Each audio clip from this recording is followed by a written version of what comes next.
Muhammad Sa'adun bin Syamsuri Cidempet Arahan Indramayu, Muhammad Tabi' bin Wasdi Cemara Cantigi Indramayu, dan Hudallah bin Ahmad Rifai Cangkring Cantigi Indramayu.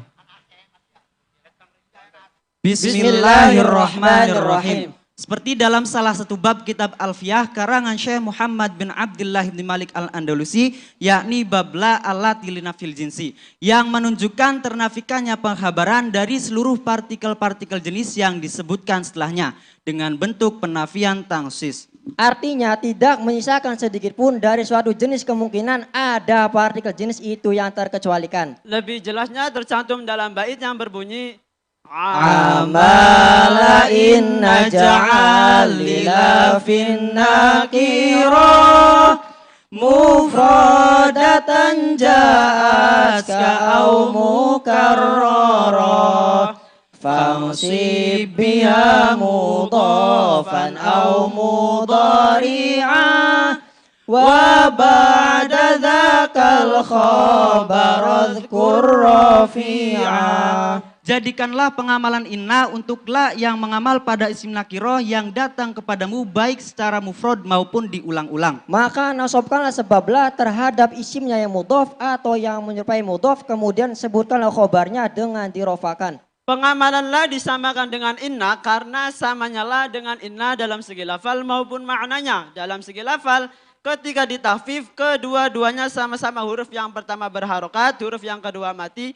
Dalam segi makna sama-sama menunjukkan makna taukid. La taukidun nafi, sedangkan inna taukidul itsbat. Tidak hanya sampai di sini, pengamalan la dapat realisasi bila mana telah memenuhi syarat-syarat berikut. Syarat yang pertama, isimnya harus berupa isim nakiroh. Syarat yang kedua, la-nya harus bermakna nafi. Syarat yang ketiga, tidak boleh ada pemisah antara la dan isimnya. Syarat yang keempat, tidak kemasukan huruf jar. Nah, ketika telah memenuhi syarat-syarat tadi, barulah la dapat mengamal seperti halnya inna. Baik la yang berupa mufrad maupun la yang diulang-ulang. Contoh la yang berupa mufrad terdapat pada surat Al-Baqarah ayat 256 yang berbunyi A'udzu billahi minasy syaithanir rajim.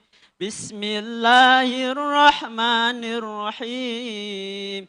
La ikraha fid din qad tabayyana ar-rusydu minal ghayy. فَمَنْ يَكْفُرْ بِالطَّاغُوتِ وَيُؤْمِنْ بِاللَّهِ فَقَدِ اسْتَمْسَكَ بِالْعُرْوَةِ الْوُثْقَى لَا انفِصَامَ لَهَا وَاللَّهُ سَمِيعٌ عَلِيمٌ. Yang artinya tidak ada paksaan untuk memasuki agama Islam. Sesungguhnya telah jelas jalan yang benar daripada jalan yang salah. Karena itu barang siapa yang ingkar pada Taghut dan beriman kepada Allah, maka sesungguhnya ia telah berpegang pada tali yang amat kuat yang tidak akan putus, dan Allah Maha mendengar lagi Maha mengetahui. Mahalu syahid lafal la ikroha. La di sini merupakan la linafil jinsi yang mengamal seperti halnya inna karena telah memenuhi syarat. Yakni la-nya bermakna nafi, isimnya itu lafal ikroha merupakan isim nakiroh, tidak ada pemisah antara la dan isimnya serta tidak kemasukan huruf jar. lafaz ikroha ini dimabni fathahkan dengan tanpa tanwin karena menjadi isimnya la yang berupa mufrad. Adapun mabninya dengan alasan litadammun ma'nal harf, menyimpan makna huruf yakni min. Karena ketika mentaukid nafi menguatkan peniadaan, maka wajib mengirakan huruf min serta mengucapkan lafaz la ikroha dan fathah, itu lebih umum di dalam faedah menafikan. Adapun khobarnya ini dibuang karena sudah diketahui dalam artian bersamaan dengan pembuangan khobar itu, maksud pembicara masihlah jelas sebagaimana keterangan dalam bait Wa sya'a fi dzal babi isqatul khabar idzal muradu ma'suqutihi dhahar. Kebanyakan khobar dari la linafil jinsi itu dibuang ketika terdapat korenah yang menunjukkan keberadaannya. Nah, bagaimana jika tidak terdapat korenah, Sadun? Ya, maka khobarnya tidak boleh dibuang, Kang Huda. Seperti hadis yang diriwayatkan oleh Imam Bukhari dan Imam Muslim yang berbunyi la ahada aghyaru minallah. Tidak ada satupun yang lebih cemburu daripada Allah. Mahali syahid lafad aghyaru. Lafad aghyaru ini merupakan khobarnya la yang tidak boleh dibuang. Karena ketika dibuang,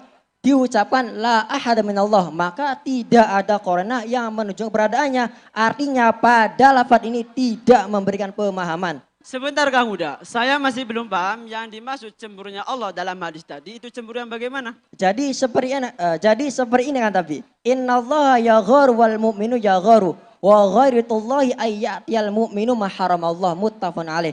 Sesungguhnya Allah mempunyai rasa cemburu, orang mukmin juga mempunyai rasa cemburu. Adapun kecemburuan Allah itu akan bangkit tatkala seorang mukmin melakukan sesuatu yang Allah haram atasnya. Hadis riwayat Bukhari Muslim. Dapat diambil kesimpulan berdasarkan hadis tadi bahwasanya kecemburuan Allah itu akan terjadi bila mana mendapati hambanya berbuat maksiat. Lantas apa yang membuat seorang mukmin itu berpaling dari Allah kan Tabi?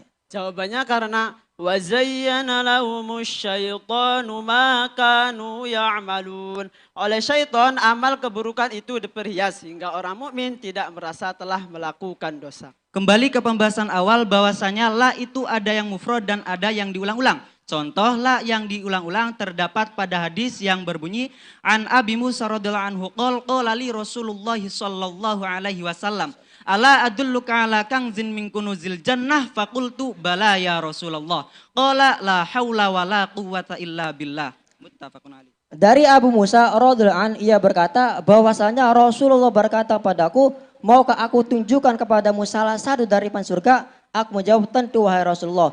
Rasulullah bersabda, la haula wala quwata illa billah. Mahalu syahid lafal la haula wala quwata. La di sini merupakan la nafil jinsi yang diulang-ulang.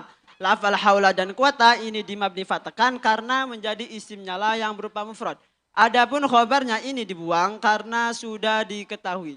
Lafal la haula wala quwata illa billah merupakan bentuk totalitas kita kepada Allah dalam menyerahkan segala urusan yang diawali dengan ikhtiar. Berbeda dengan golongan qadariyah yang beranggapan la qadha wala qadar af'alul ibadinal ibad. Tidak ada qada dan qadar, perbuatan manusia murni dari manusia, Tuhan tidak ikut campur. Artinya baik buruknya suatu berasal dari manusia itu sendiri dan ini merupakan pemahaman yang salah. Dapat kita ambil ibrah dari bab la. Meskipun la nafi ini menolak, melupakan dan menafikan pada isimnya, namun kita sebagai makhluk sosial tidak boleh menafikan kebaikan seseorang yang pernah ia berikan hanya dengan satu kesalahan. Karena kehidupan bukan hanya tentang benar dan salah, namun menjaga perasaan orang lain itu lebih utama. Sebagaimana dalam hadis disebutkan, La tahqiranna minal ma'rufi syai'an walau antalqa akhaka biwajhi talqin. Jangan sekali-kali kamu menafikan kebaikan sedikit pun meskipun hanya bertemu dengan saudaramu dalam keadaan tersenyum. Sekian, terima kasih.